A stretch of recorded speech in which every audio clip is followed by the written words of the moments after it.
Welcome back to the Prosperous Life Podcast, everyone. Today, my guest is a true leader, ambitious, problem solver, and honestly, just a true, genuine friend. And I think that's what makes him so authentic and all of his accomplishments. Welcome to the show, Jaiden. Thanks for having me on, man. Appreciate it. Of course. Glad to be here.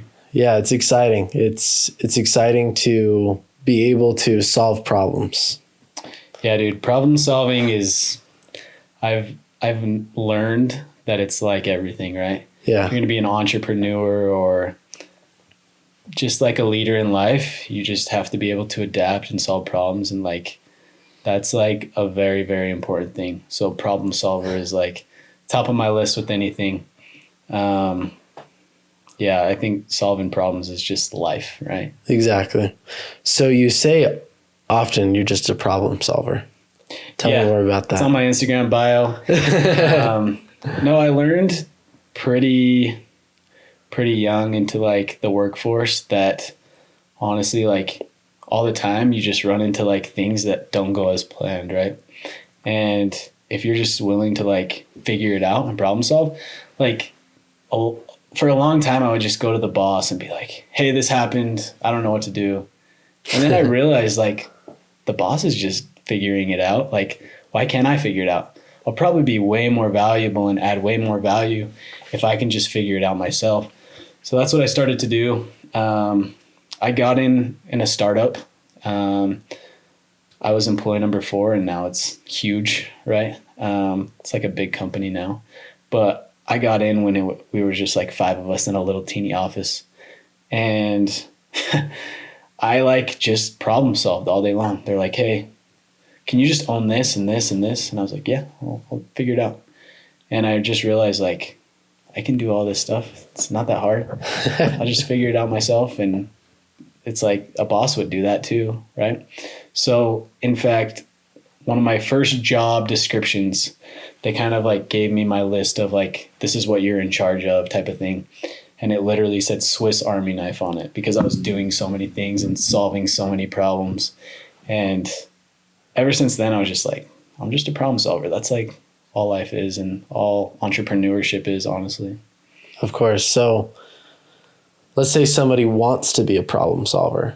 They've been a little lax in life. They don't have their life in order, or their business is chaotic, or they're not accomplishing their career goals. Yeah. Where do you have like a process for problem solving? Yeah, so that's a great question. A lot of the times what I like to look at is, okay, what's the problem at hand?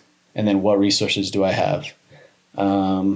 Sometimes it's as simple as a Google search. Man, I have my phone in my pocket that I can literally research anything. Like, you know how lucky we are for that? Like, my parents went to college. They're like, dude, if we had Google, like that would be so great.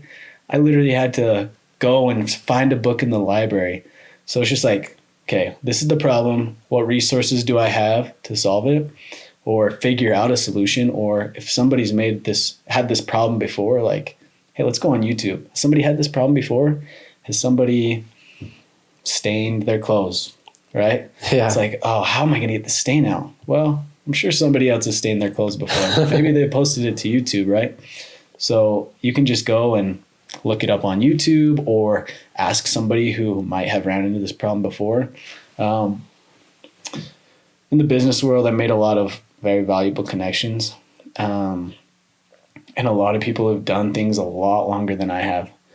So yeah, maybe a boss would just figure it out himself, or maybe he's had the problem before. Maybe it's just simply like, hey, do you know how I could fix this? Rather than, hey, this is the problem. Like, what do you want me to do? Like, have you ever run into this before? Like, I can figure it out, but if you've done it before, like, let me know what the best way to go about this might be. But yeah, and then after you take that problem and your resources and you try to find a solution, it's just like doing it over and over until you figure it out. And that's something that I feel like I am very good at, is taking a list of objectives or a task and prioritizing, okay, what do I need to do first to make the rest of them go a lot smoother? It's like preparation or figuring these things out. Just prioritization of time. I'm very efficient minded. So if there's a problem and I have all these things that I can maybe find a solution, like, okay, now how am I going to be able to do it the most efficiently? If I have people to utilize to help me out, like, hey, can you be doing this that I probably should have been doing or that needs to get done anyways? Can you take care of this so I can figure out this problem or this fire to put out type of thing? And so, I would say first and foremost, you find what the problem is, you find what resources you have, and then you just do it again and again until you can figure it out. But before you start doing it, just prioritize, hey, what's going to make this the most efficient? Does that make sense? Yeah. So it's really evaluating your problem. What's the problem at hand? What do I need to do to fix this problem? Right. And then what resources do you have? And then ultimately you got to take action, right? Yeah. Sometimes that's the most frustrating part, right? It's like, dude, I've done 5, 6, 7 things. I did it exactly how they did it in the video. Like sometimes you run to Home Depot 5 or 6 times to get the right part or whatever. And that's frustrating. But honestly, like just persistence, like that'll always keep you in the game, I would say. Well, it's persistence and curiosity. Yeah. Just the act of saying, hey, this is the problem I have. And right now I don't have a solution, but I know somebody that does, or I have YouTube, Right. or there's this book. And being curious enough to even go read 5 different books or Right. go watch 5 different videos. Because sometimes all 5 of those videos are right. And one, by piecing them together, you get the real answer. Yeah, totally. I completely agree with that. Sometimes you're just like a little more and you'll figure it out, right? Yeah. And I think that's the difference between like people who find success and people who just spend their whole life like struggling and they're always on like, oh, the next new thing, right? Like, oh, this is going to make me the most money. A lot of the times just like that consistency and that grind, that hustle, and just believing that like, okay, I might not be great at this in the beginning and this problem might last me a long time. But once I solve it, like there's going to be rewards. Like some people are just like, what's the next best thing? What's the get rich quick? You know what I mean? We all know that guy who, he's tried everything and he just can't seem to figure it out. But honestly, like a lot of the time what works is just that consistency, and a lot of the things are very boring. It's like not always fun or not always cool, but yeah, if you're just consistent with things, I think that's kind of what brings the most reward. I would agree with that. And it's the person that, even if they've tried 10 things and they've all failed, fact is every single time he's gained a little bit more experience, a little bit more wisdom, knowledge, everything, to where his 12th time might be the next Amazon and you just never saw it coming. Yeah, totally. I mean, Nike was built in the back of a van, right? Exactly. It's like, who knows what the next big thing is? But if you're just consistent, like if you give up, then who knows what people have given up on that could have changed the world a lot sooner than it did. Exactly. I forget the quote, but it says the richest place is actually the cemetery because all of the hopes and the dreams that died with those people. Wow. Never heard that before. That's crazy. I like that perspective.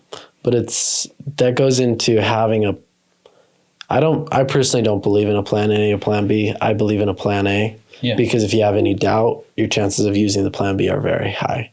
Right. So plan A and only plan A. But in that plan A, you should always have a defensive and an offensive strategy. Okay. Because, I mean, you go into problem solving, why not solve the problem before it comes up? Yeah. Best NBA teams, best soccer teams, they have an offensive strategy, they have a defensive strategy.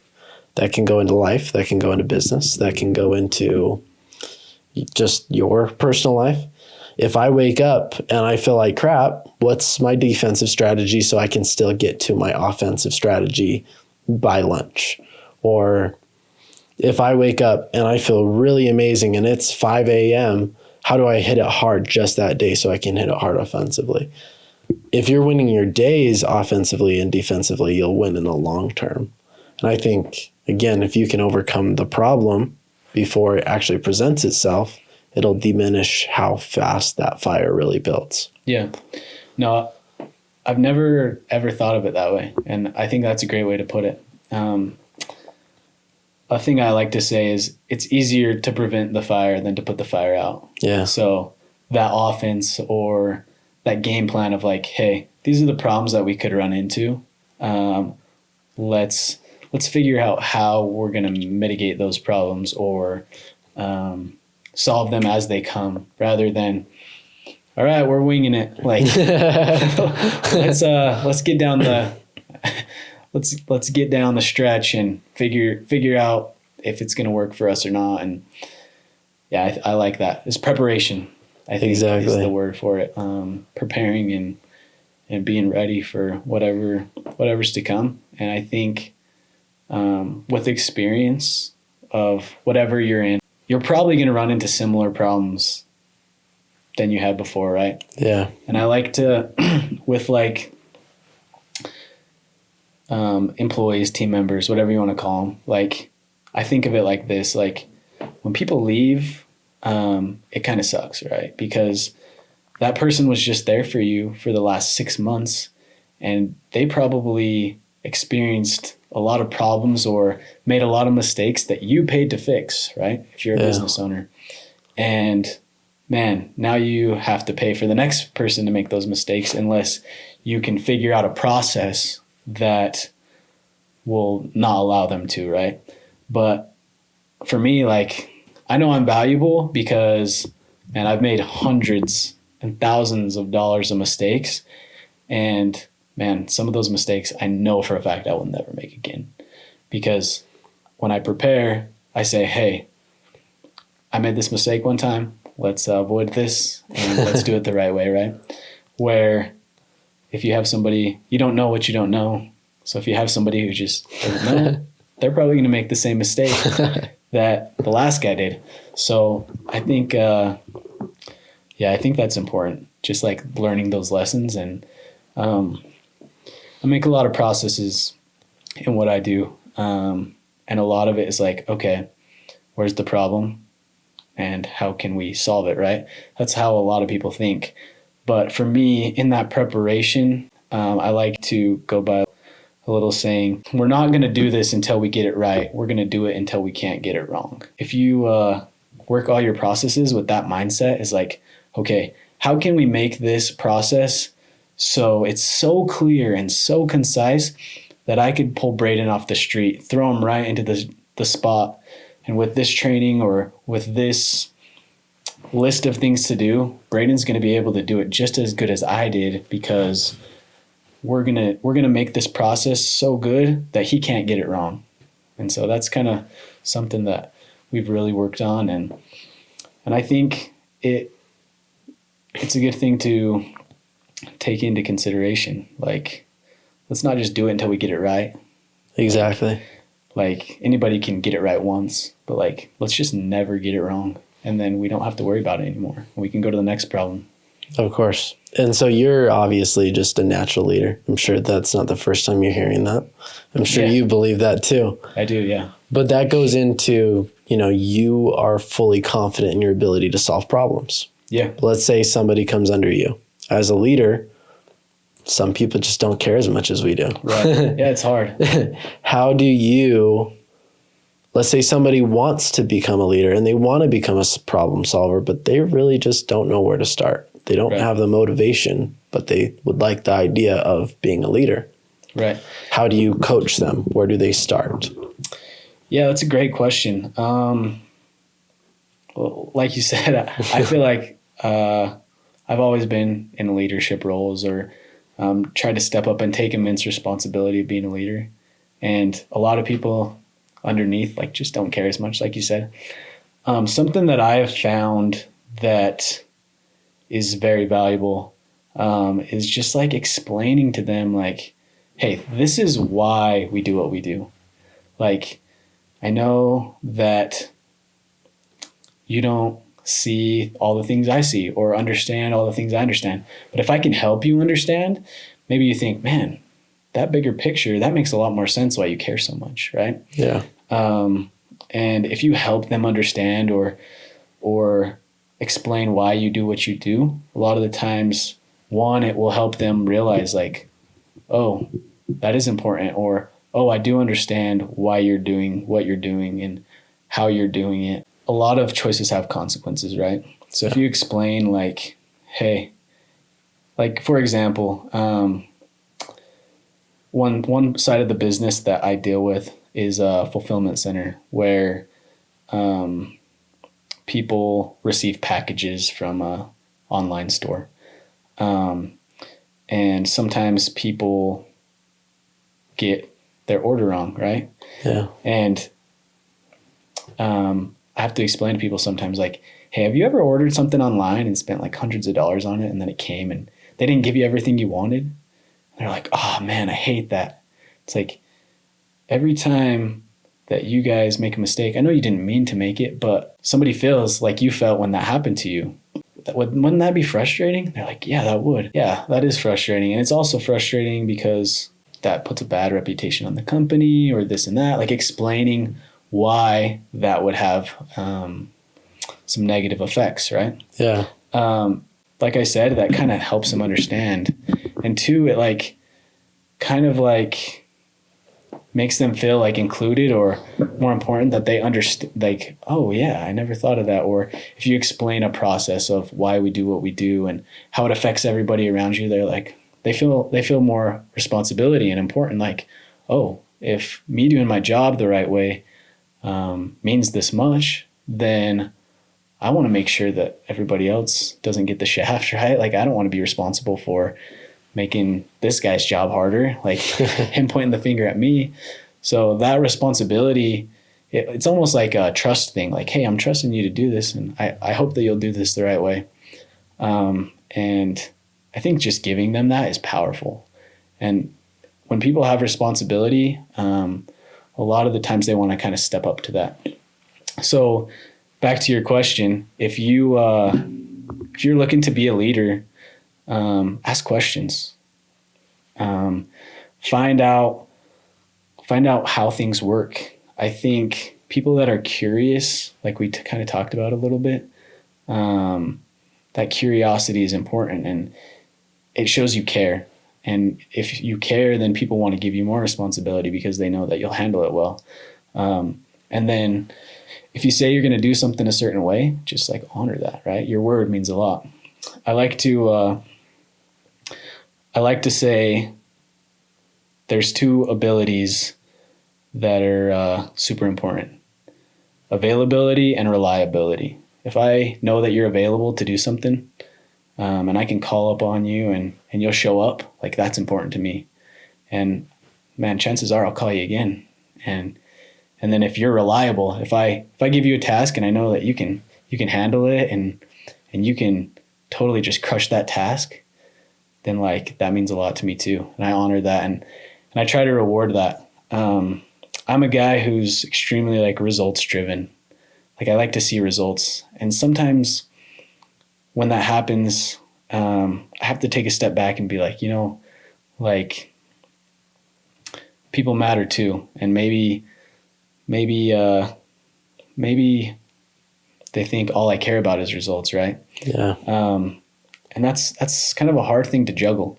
I don't know why I'm like that. I think it's probably just the way I grew up, but I really do care about people as well. And so lately I've been thinking a lot about like, okay, I want these results, but I also really care about people and kind of finding a balance between the two. So I guess I have a question for you. Like, how do you think you could balance like results and like also letting people know you care about them and like mending that culture together to like, to find a balance between the two? Cause it's hard, right? Like you want things done, you want them done the right way. But you also want to know people to know that you care and it's okay to make mistakes sometimes, even though it's frustrating. It's a good question because you're mirroring me, truthfully, 100%. Because take me back to my childhood, one of my biggest limiting beliefs is that I can only rely on myself. Yeah. Which made me shut out the world. Yeah, dude, it's tough. And laser focus on results. Because if I got results, I was enough. The world loved me, right? So personally, the way I go through this, and you could jump into problem solving, is just evaluating what's at hand. What are my results oriented? We can go money. We could go sales. There's really a lot of solutions or a lot of results that you could look at. And for me, I like to understand okay, if I go into this results-driven mentality, what's the pain of this? Mm-hmm. Is this going to cause me and my relationships heartache? Right. And what is the pleasure? Right. Because if I get this goal, I'm a big people person like yourself. Is this going to benefit my family? Is this going to benefit me? Is this going to benefit my kids in the future? So I weigh those two, right?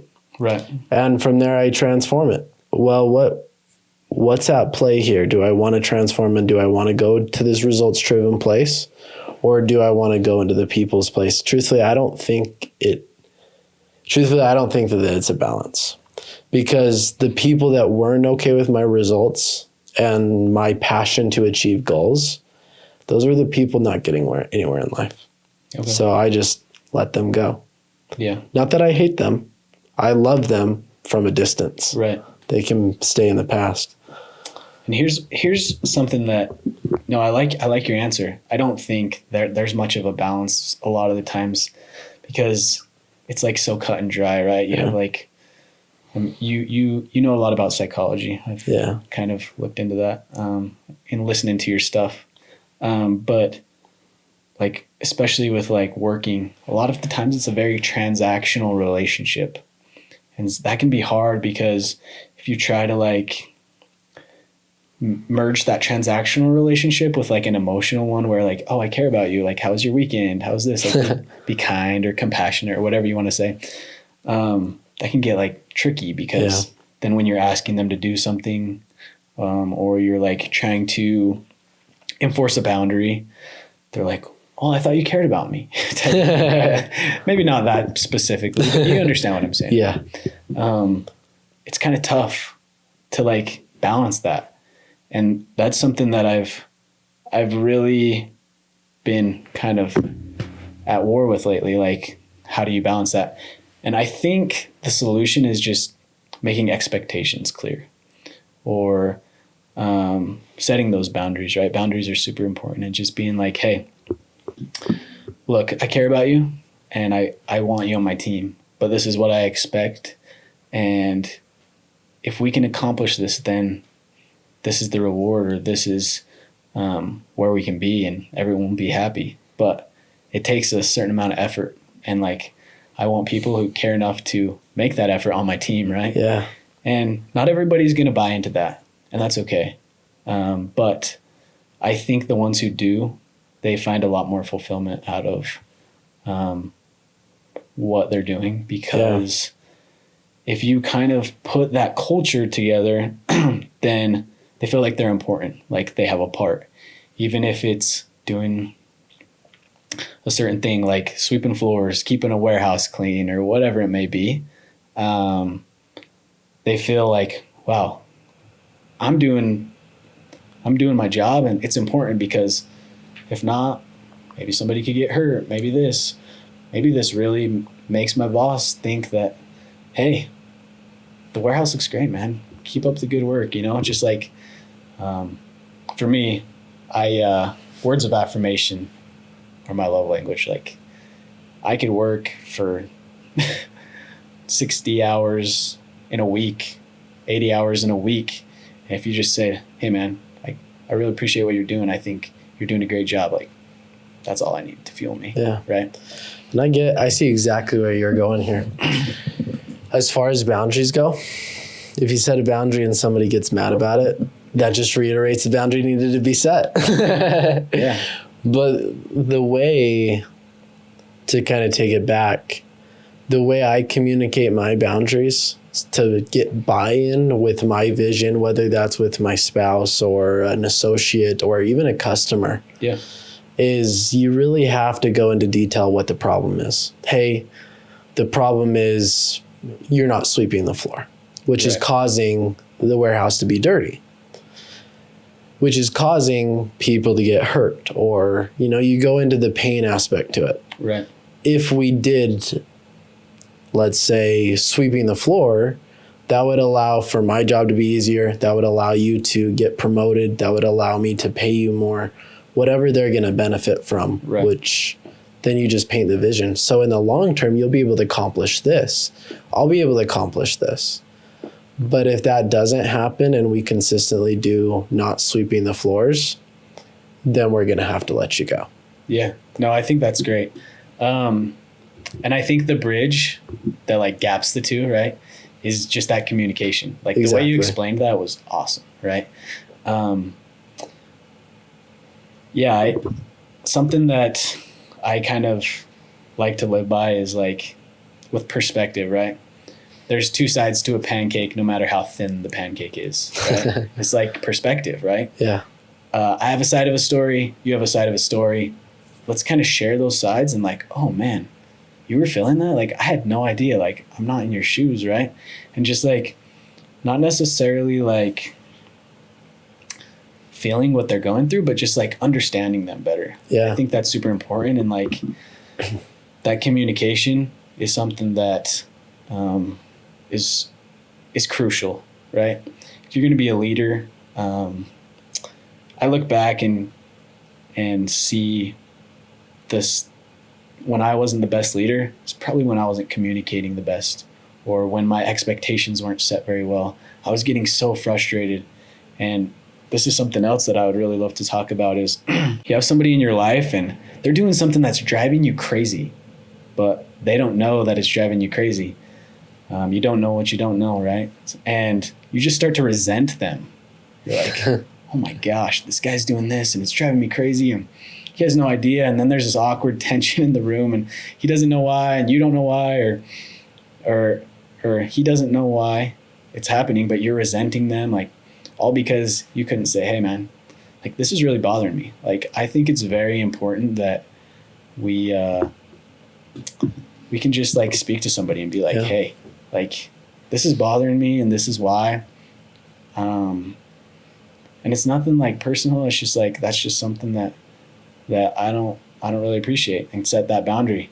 But I've been experiencing that like lately, and I realized like, man, by me not saying something, I resent you more, and that's uncomfortable, right? I'm sure you've experienced the same thing. I'm married. Yeah. So yeah, with your wife, right? You're like, oh my gosh, she does this, and or your wife's like, oh, Braiden always leaves the toilet seat up. Exactly. It's the opposite around. And she doesn't say anything, she just shuts it every time, and next thing you know, she's like pissed at you all the time. You're like, what did I do? Exactly. And it's just like that momentum. Yeah, it's tough. And I think it's like it's this Utah culture of like always being kind, right? Yeah. I think compassionate is way more than kind. Like if you have compassion for your wife, you're going to be like, or your wife had compassion for you, she'd be like, hey, I love you, but you're not shutting the toilet seat. Like, can you respect my boundary of like, that's something that I want in my home? And you do that, like, hey, now you don't have that awkward tension. Exactly. And that's way better to deal with, right? And you can appreciate that and she can appreciate that. And she doesn't have to be like kind and like be like, oh, I just shut the toilet seat for you. But then behind closed doors, she's like resenting you all the time, right? That's tough. And rewarding that too, right? You set a boundary as a leader and then that person goes and conquers it right there. Just the thank you, that meant so much to me. That meant the world to me, even if it's a toilet seat. Yeah. No, thank you so much, babe, for, closing the toilet. Like, but yeah, I think it's something about Utah culture. It's just like, oh, I always want to be kind. I don't want confrontation. But honestly, like, screw being kind. I would much rather you be compassionate and be honest with me and be upfront. And like, that's really something that I've tried to change in myself. Like, that communication is super important, right? And a lot of the times I think with that culture in Utah, like, people begin to resent certain people because they can't get out of their own way. And exactly.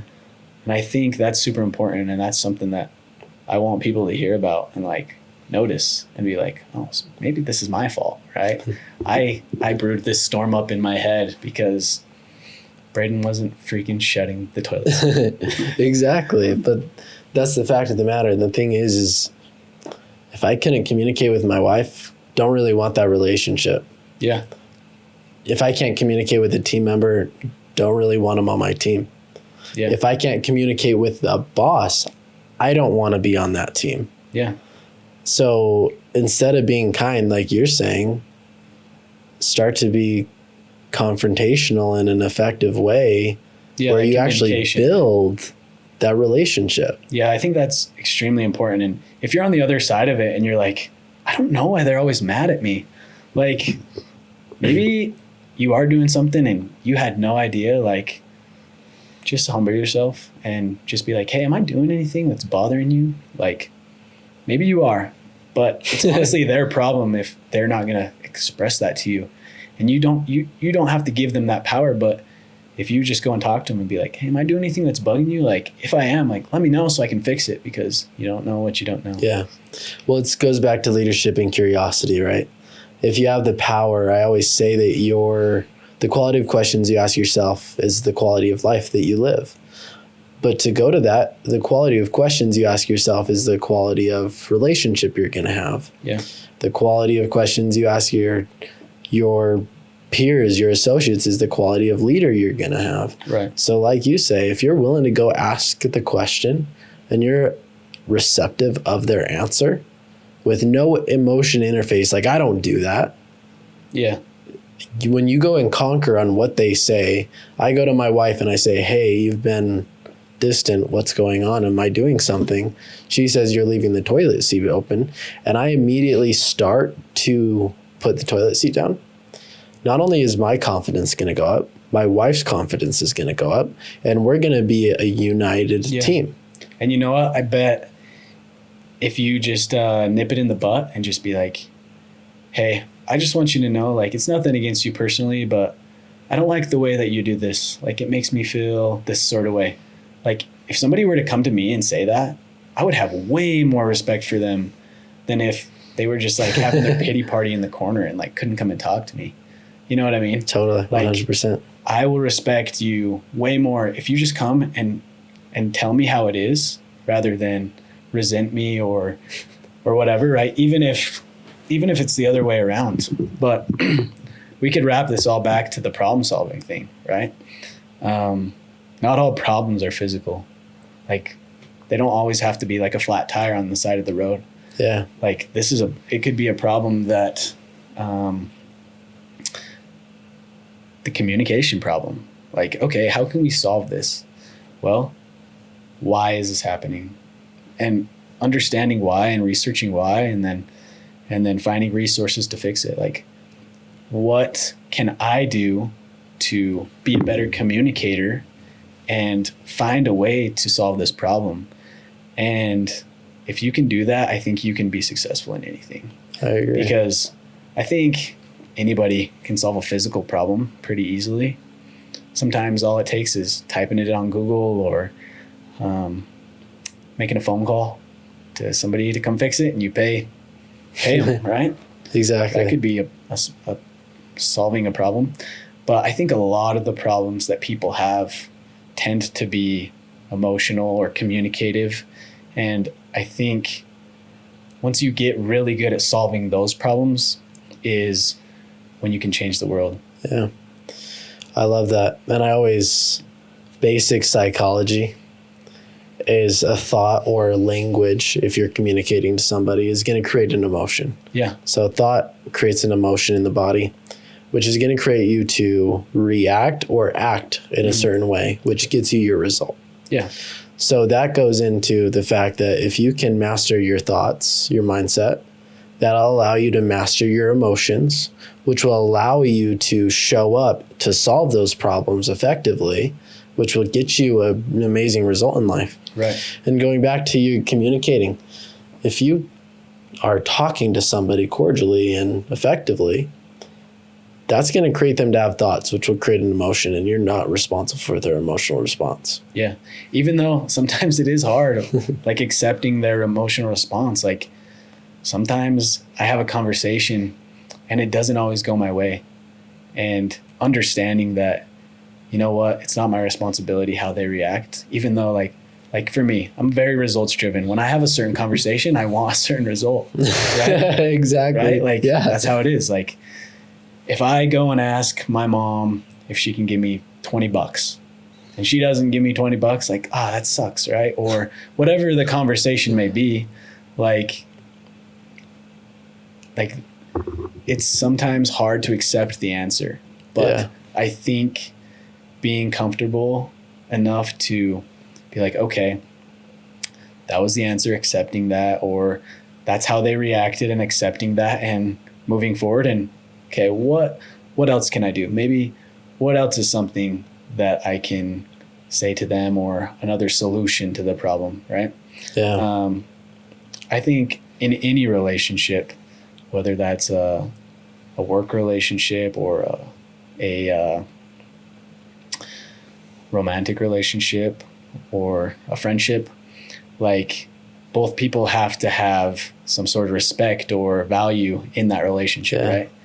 And if you give somebody no respect or value, like what interest do they have in that relationship? Exactly. But yeah, the communication thing, like, man, it's hard. It's really hard, especially when you're stubborn, right? It's super hard. But I think if you can master that art of communicating and letting both sides win, or finding some resolution to the problems that you run into on a day-to-day, that's like super important. And I think if you can master that, like, I think the most successful people in the world are most of the time the best communicators. Oh, 100%. Have you ever thought about that? 100%. Like, man, I've run into some people that are ultra successful, and one of the things that I've noticed is like, wow, you really know how to make me feel seen and heard. Or, wow, you really knew how to communicate how you felt, or whatever, right? Exactly. And I think if you're a leader, that's where I would start. Or if you want to be a leader, that's where I would start. Is the communication. With yourself and other people. Yeah, no, with yourself is huge, right? Have you done much research on like the mind and your subconscious and conscious mind? Yeah, and that communication with yourself, like that's really how it is. Have you done much much research on that? Definitely. I could talk about it for hours, maybe even days. Yeah, I love it. The best way it was ever described to me is it's like a pirate ship, right? You got 50 crewsmen and then you got a captain, and the captain tells everybody else what to do, but if he doesn't do it themselves, then all the crewsmen know that he's full of crap, right? It's like making those promises to yourself. If you tell your body or your subconscious is the crew, and your conscience is the captain. Yep. And if you have your conscience tell your subconscious, your body, like, hey, I'm going to wake up at 7 a.m. and I'm going to go on a 1 mile run and I'm going to do this. And then 7 a.m. rolls around and the captain's like, oh, go back to sleep. And you don't do what you say you're going to do, then the crewsmen know that the captain's full of crap because they heard what he said. And if he doesn't follow through with that, they're not going to trust him. And if you don't trust yourself, then that relationship with yourself is going to be really, really hard to have good relationships with other people. You know what I mean? Yeah, when confidence is gone, everything's gone. Yeah. So to build that confidence between your conscience and your subconscious mind, I think it's really important to make promises to yourself, no matter how little they might be. Keep them. Like, just be honest with yourself. And I think that if you can do that and you can build that confidence, that's where it all starts. And if you know that, hey, if I say something, I'm going to do it, even if it's to myself, that communication with yourself is going to be a lot more clear. and you won't be confused about some of your feelings. Well, it's the power of one more, right? If you, let's just say you're wanting to be a leader and you're not, you keep promising yourself every day that you're going to wake up at 6 o'clock. Well, you're not doing that. So, okay, figure it out, restructure your day, and start to promise yourself that you're going to wake up at, let's say, 6:30 or 7, push it back an hour. Master the 7 o'clock. The next week you go back to 6:50. Then you go back to 6:40. Right. Being able to keep those promises to yourself over time, even if it's not ideal, think of how much further you are by getting 1% better every single week or day. Yeah. Instead it's of compounding, right? It's almost like a momentum. Yeah, instead of just losing for the next year, just start small. Yeah. No, I love that. But yeah, I would say that's a super crucial part of it all. I believe that to be. Yeah.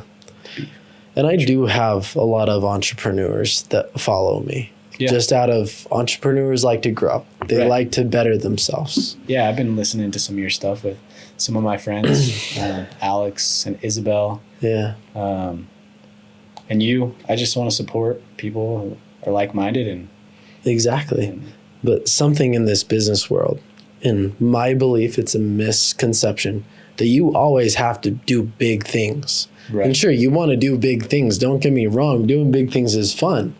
I'm doing big things with this podcast. I want it to be huge. Right. I wanted to change people's lives. But you have to start somewhere. Yeah. No, I mean, how do you climb a mountain? Yeah. One step at a time. Like, that's with anything. It's literally impossible to do something like without starting. Without taking that first step or that second step. And that's where it's like, it's hard to conceptualize as like you're seeing things, right? You're like, oh man, that mountain is a tall climb. Yeah. How can I get there faster or whatever? Just like take that first step and then problem solve along the way. Yeah. You run into a cliff. Okay. How are we going to get up this cliff? Or you run into a river. Okay. How are we going to get across this river? It's wait until you get there. Yeah. Just take those first couple steps. Yeah. It's having that vision, right? I want to get to the peak of this mountain. Right. And then you see where you're at. I'm at the base of the mountain. How do you fill the gap? You're not going to know how to fill the entire gap, but you might know how to accomplish the next trail. Right. Start there. And that's really where anxiety starts to kick in, right? Yeah. Is fear of future pain. That's my definition of anxiety. So if you're like, oh man, I can't climb this mountain. There's going to be rivers and cliffs and snakes and spiders the what ifs and all that stuff. Like, well, why don't you just live in now? And I think that is super powerful. Like, I have started to feel some anxiety lately. I've never experienced it before. I have a lot of respect for people who have dealt with it for a long time. But I've realized, like, I just have to realize that what I can do now and what I can control now is like all I have power over. And I think that anxiety kind of comes from like always wanting to be in control or always wanting to have these certain results, right? But you just got to take it. Or you should have been a mile ahead. Right. And like, just focus on today with an eye on tomorrow. I think that's super important. But yeah, man, anxiety, just that fear of future pain. Like, if you can just focus on now and take on today's tasks, they're a lot more manageable.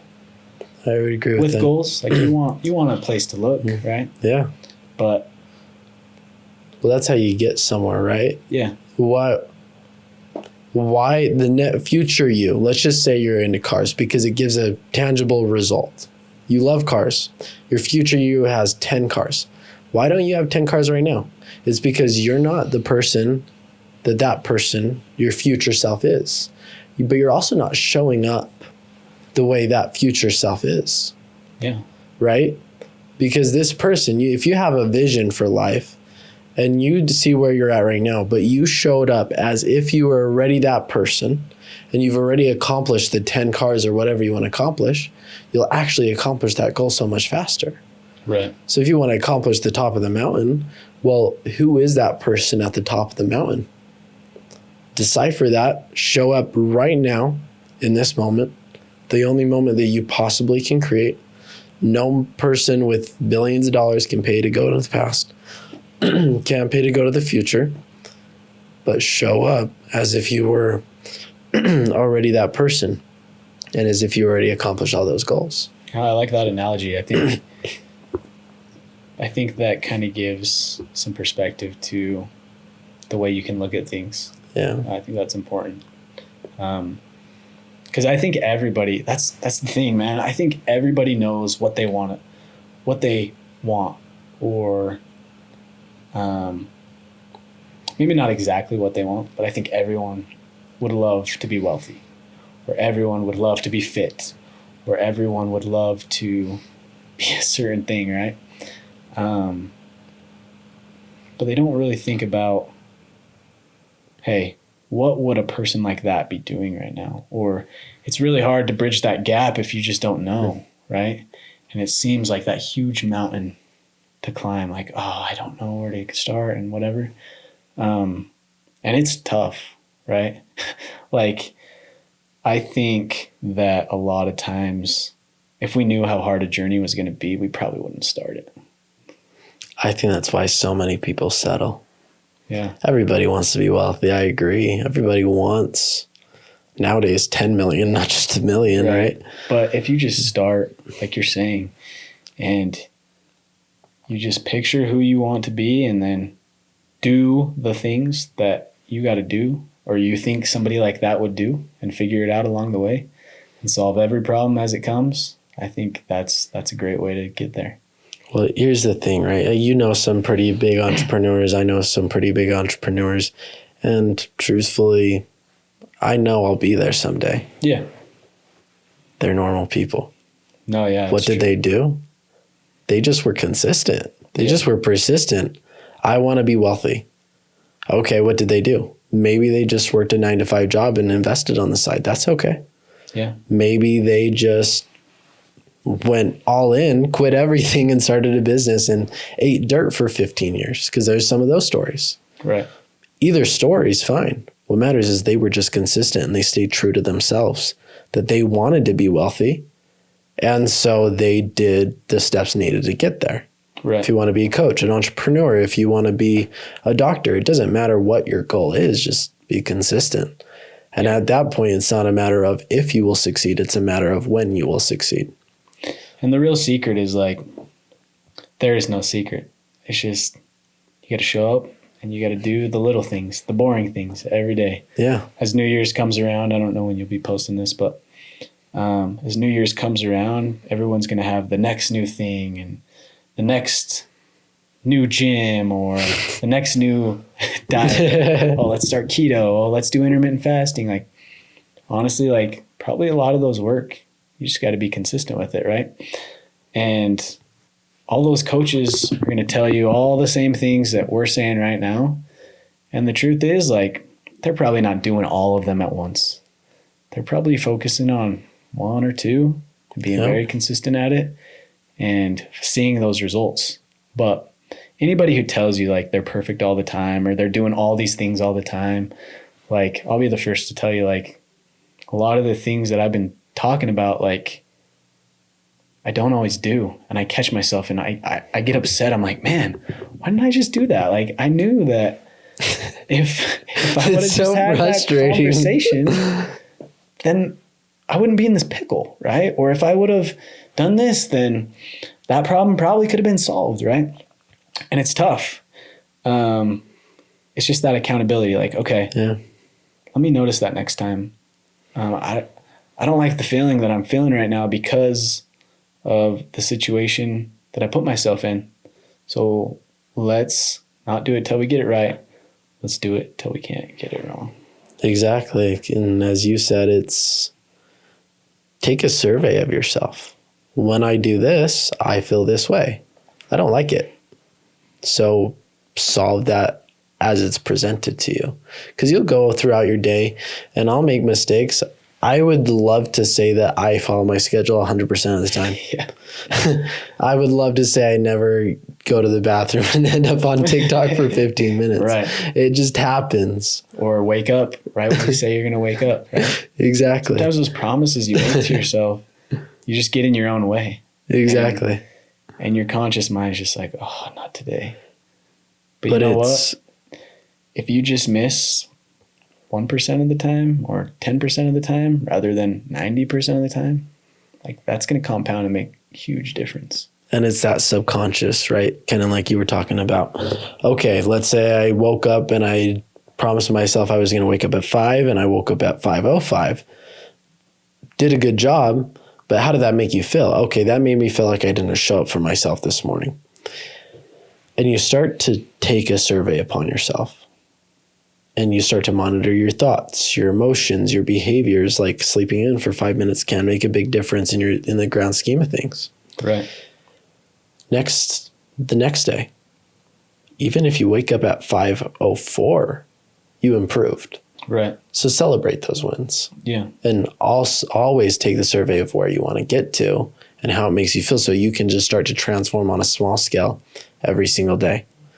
Even if you're sleeping in for an hour, that's fine. You see where you're at and celebrate those small wins along the way. Because as you're becoming aware, you're able to transform it. Right. And hopefully that will build your confidence. Like, I think those people who settle all the time, like, oh, I set my alarm for this, but do I really want to do that? No, probably not. I'm going to settle for 9:30. I'm going to settle for whatever. That's how they're going to settle for everything in their life. Exactly. Like, oh, yeah, I don't know. I just don't want to put in the extra work to make that extra money, or I don't want to do this side job that I just got offered because I just don't want to. It's the same thing. Like, exactly. If you settle at certain things, you're probably going to settle at everything else. Exactly. And it just simply goes back to being consistent. Do you really want to settle? And goes back to communication, right? Are you settling for somebody else? A friend? Is it uncomfortable for you to be growing and wanting to better yourself for your family, your friends? Who are you settling for? Is it for you or is it for somebody else? Yeah. Because if you're settling for yourself, you probably won't regret it in the future, if you can honestly, authentically say that. But most people are settling because of the people around them. And those are the people that regret it in the future. Yeah, that's a great take on it. I think you're right. It's becoming very aware and a survey upon yourself. And I think that's really all today's been about, is being curious, being a problem solver. If you recognize you're doing something in your life and you're settling somewhere, problem solve it, right? Dissect the problem at what is. You settled. Is this for yourself? Is this for somebody else? Is this for me? Is this for them?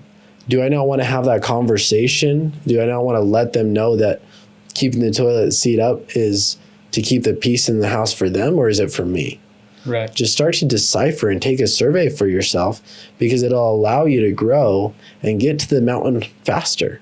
Yeah. That way, that next time that problem comes up, you already know that it's not for you, it's for them, so that you can immediately take action and do it anyways. And be a doer. Like, if you find a solution that you think might work, like, and you're just scared of if it doesn't, like, hey, just have some bravery. Like, the chances are, like, if it does work, man, that's going to pay off, right? Yeah.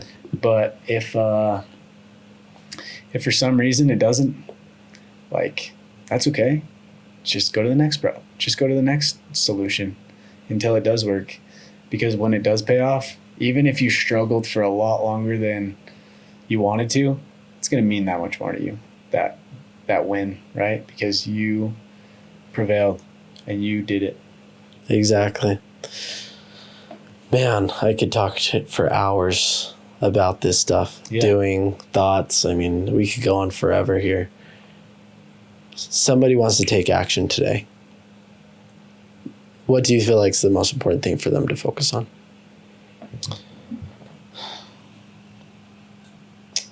I think find out where you can bring value.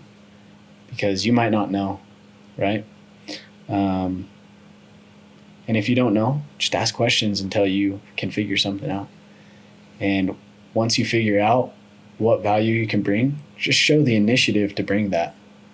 Like some people might think, man, it might be weird or embarrassing, or I'm gonna try hard or whatever. But at the end of the day, like, why are you getting more results? Why are you doing it in the first place, right? Like, you want something, attention, results, money. So yeah, I mean, find where you can bring value and then just try. And so what if it doesn't work out? Try something else. You know what I mean? Like, I don't think there's going to be that many negative effects for putting in an effort. Does that make sense? Yeah. So I got to ask, because you're results driven. You like to take action. You're very determined to accomplish your goals. Right. Do you believe that somebody should follow their purpose in life? And I'll tell you what I believe purpose means, just so you have a better understanding there. Or do you think that they should focus on result? Like, let's say being famous or being wealthy or having the big house. Okay. And when I say purpose, I believe it comes down to three things. One, do you believe in God? I do believe in God, yeah. Cool. Glad we agree there. Most people on this podcast do. So what you're gifted from God. I believe everybody has a gift from God. Right. 2, what you love. Honestly, just because God gifted it to you doesn't mean you'll always love it all the time. Right. You may love it at some point, but doesn't mean you love it now. And 3, how you can make an impact. So for me, I believe that's coaching. I'm naturally good at communicating. I'm naturally good at finding a problem and helping somebody transform it. 2, I love it. I really do. And 3, I believe I can make an impact. But obviously, and I don't compare myself to other people, but there's just businesses that sometimes are quicker at making money. It's just a fact. Right. Right? So do you believe that somebody should follow their purpose, or should you follow the result? So that's a really good question. And I think I have an answer for it. So I believe that a lot of the time,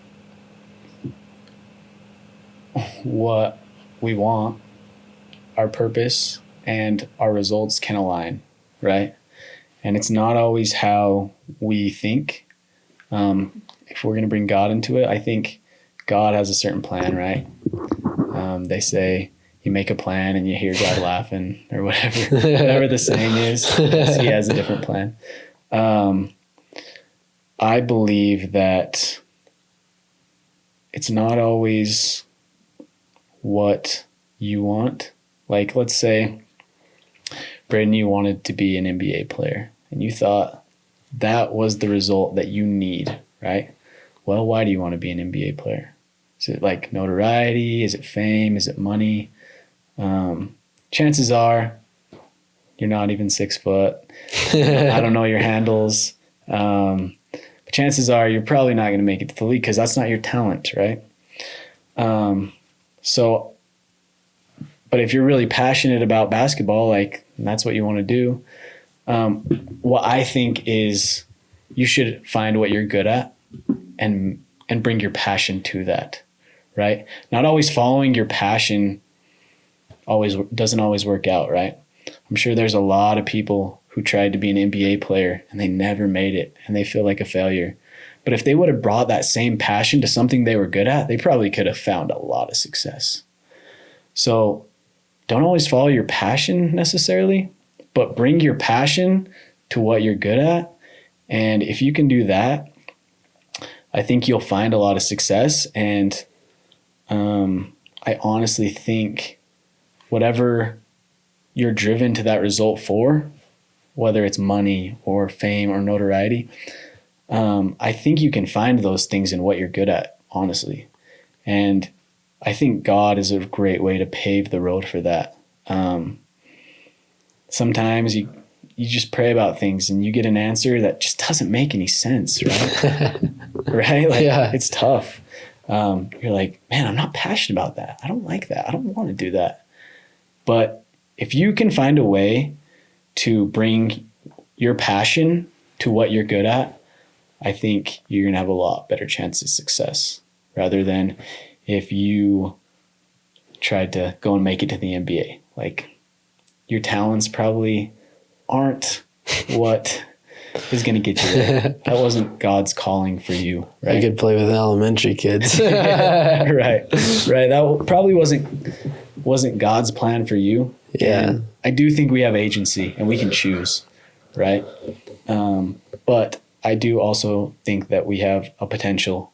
And if we bring our passion to what our gifts are and we merge those in some way, shape, or form, then we can get ultimately what we need out of life or whatever those results we want are, right?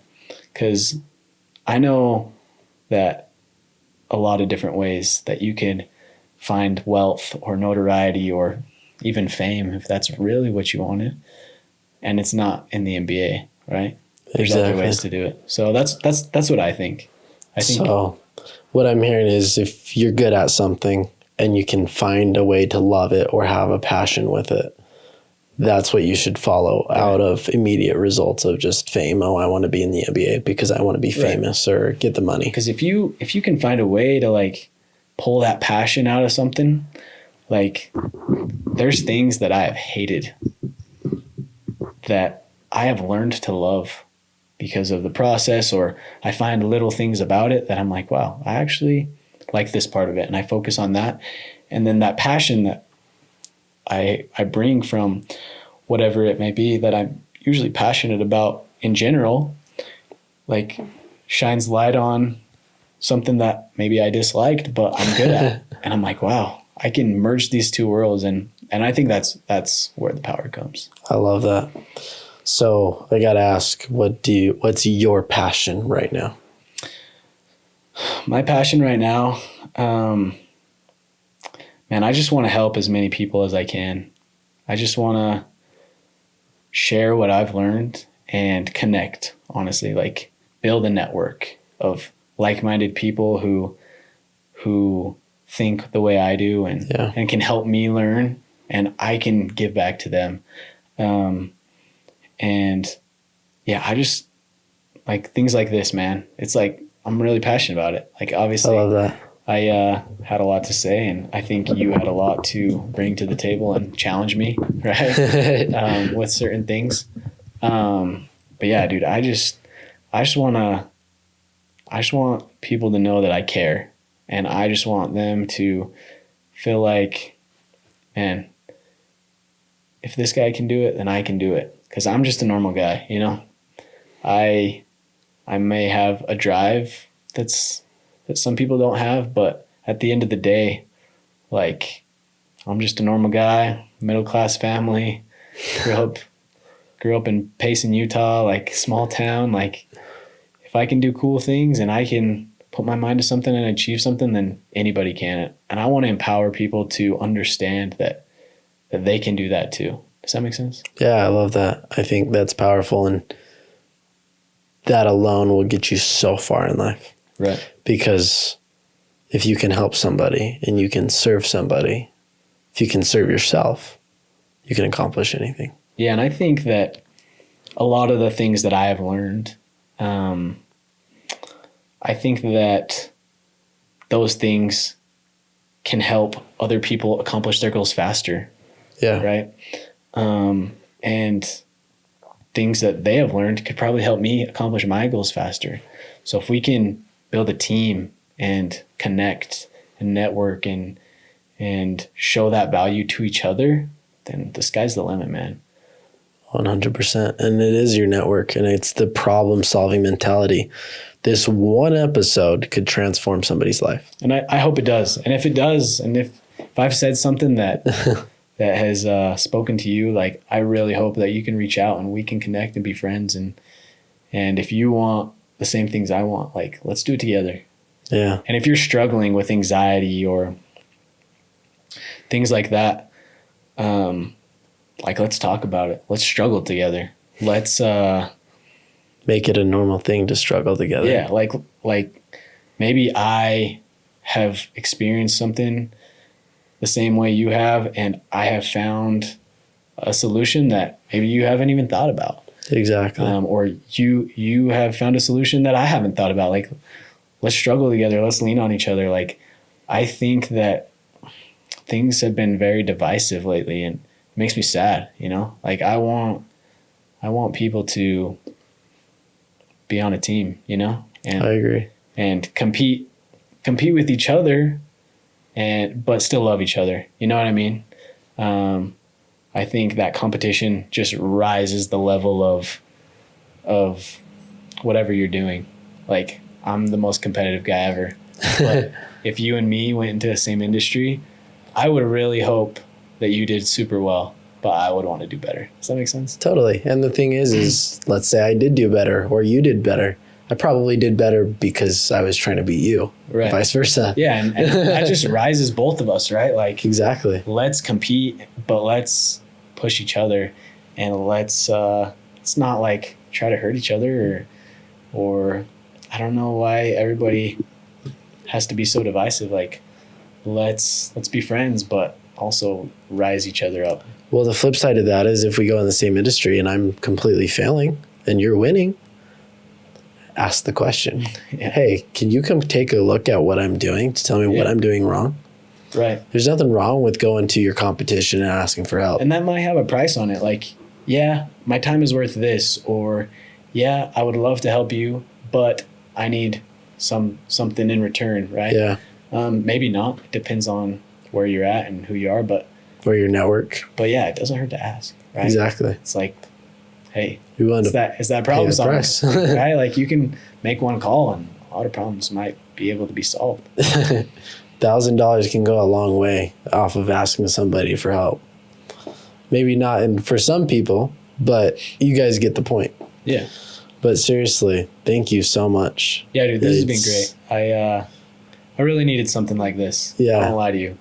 I've been struggling, and I honestly answered a lot of things for myself in talking about it, and like, let's normalize that. Like, if you're struggling, and a lot of times you'll find answers if you just talk and solve those problems. And I think some of the things that I said today, or you said to me, I kind of like put two and two together, like, oh, that's what I need to do in certain situations, and that's important. And I hope something that you or I said can solve somebody else's problems today too. Well, I already know it will, because I mean, you're a powerful individual. You know that. Thanks, man. But the fact that you can take something so simple as problem solving, something that you don't hear a lot of people talk about, and make that one of the most efficient ways for you to build your life, a business, anything in life, it's just truth. Master the basics.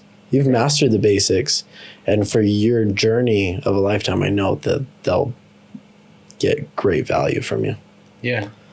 Thanks, man. I appreciate you and having me on and all the kind words, man. That's been really cool. Of course. So is there anything I or they can do to support you? Yeah, I'd love to start trying to reach as many people as I can. So if you want to follow me on Instagram, also you'll probably have my Instagram in the most definitely. It's just Jaiden Tueller at just on Instagram, Jaiden Tueller. And then me and Alex and Izzy, who have all been on the podcast now, we're going to be starting a podcast of our own.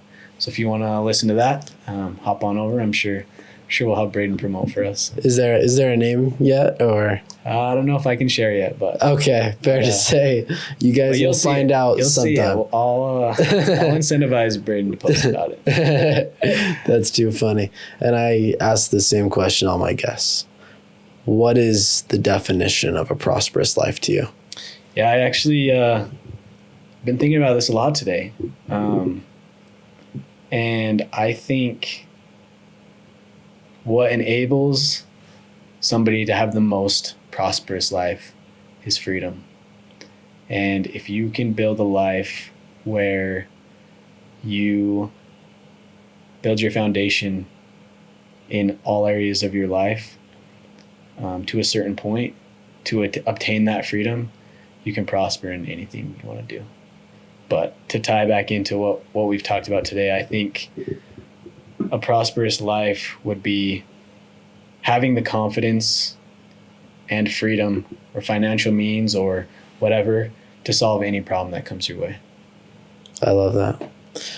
With that in mind, do you have any last words for them? Just thanks. Thanks for listening. And please feel free to reach out. Like, I'd love to talk to anybody. And I think that this man's gonna help change the world, hopefully with me. Oh, all right. Hand in hand, that's for sure. Thank you guys so much for coming along. And again, as always, I hope you guys have an amazing 2023. This is definitely one. It'll be coming out. And if I can support you, if he can support you, reach out, come say hello, and ultimately follow him. His journey will impact millions, if not billions of people. Thanks, man. Have a good day. Appreciate you.